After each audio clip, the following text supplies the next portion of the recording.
Alright guys, this is a 2018 Kia Stinger, and I sold my intercooler and I put back the OEM. So I've taken the intercooler 3 or 4 times here to dealership visits, and I put back the OEM and I'm getting a boost leak. I noticed that more so when I tried to race the other day an Audi RS5 on the street, and I dogged it on sport mode, and I was on map 2 of my JB4 and the car just didn't move at all. It was dogging. So I put the JB4 on map 0 to check the parameters, and I wasn't building boost. And I'm not building boost. So now here I took the bumper off, and it seems like I'm leaking air out of here. When I flex it and rev it, I can feel the air around this clamp. Now, this clamp is the only one that's different on this car. It's got some, as you can see, plastic clip and tabs. And if you see this, I wish it's got some play. You see how it's got a lot of clay, American core. It's got a lot of play. So boost is leaking through there, and then I need to re-tighten the back one to make sure, but I'm leaking boost out of this clamp.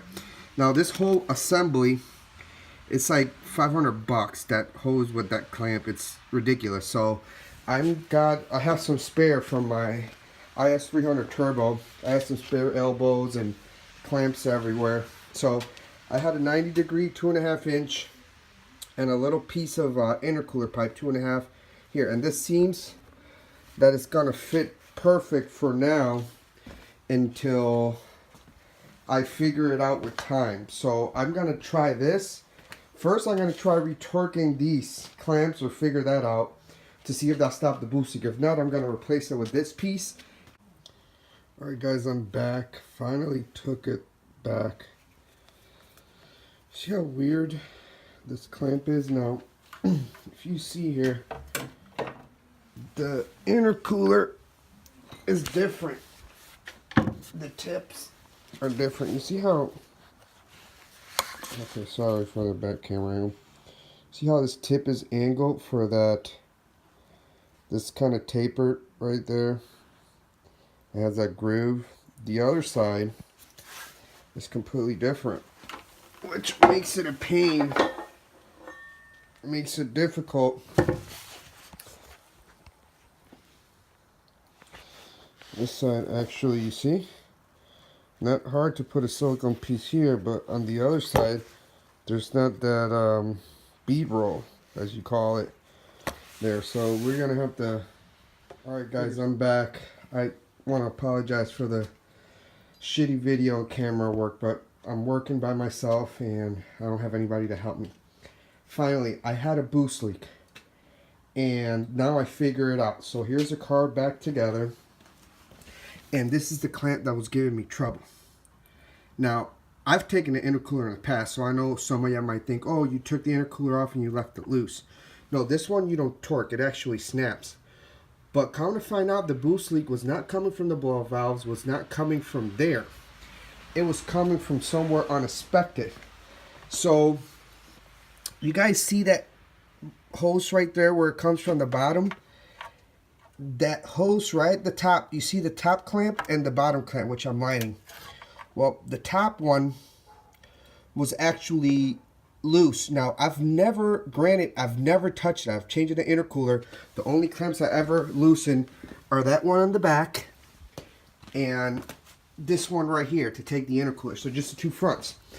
I ended up torquing that clamp, right there, that one in the turbo, that one in the turbo, back there in the turbo. So 6 clamps. I torqued them and they were loose. They were literally loose. So I think it was, my theory is, now I might be wrong, guys, of course, but my theory is I run the JB4 and I always run it on map 2.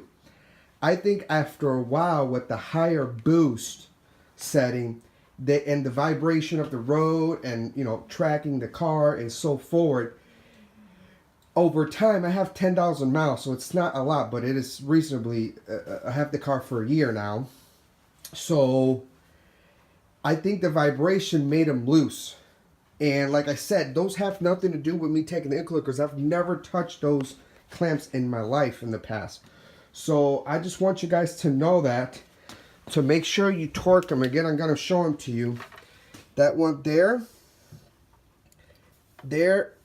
from the 2 turbo there, and there. And just to make life easier for you, the size, you use a little baby ratchet, and the size is 5/16. So with the 5/16, it just goes right in because you won't be able to get a flathead in there. And I have the extendo.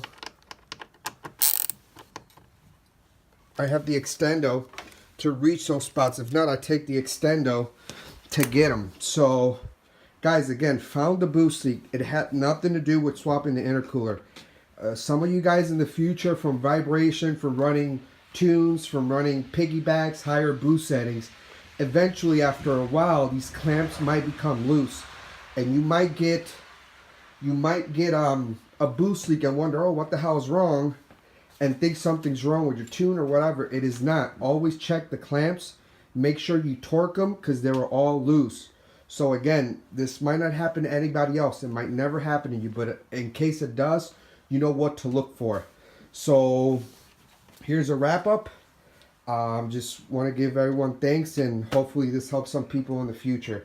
So I didn't have to use this piece. Now, granted, if I needed to, I already made a little piece, as you can see here, and it had another flat silicone. I was going to make it work, but that wasn't the case.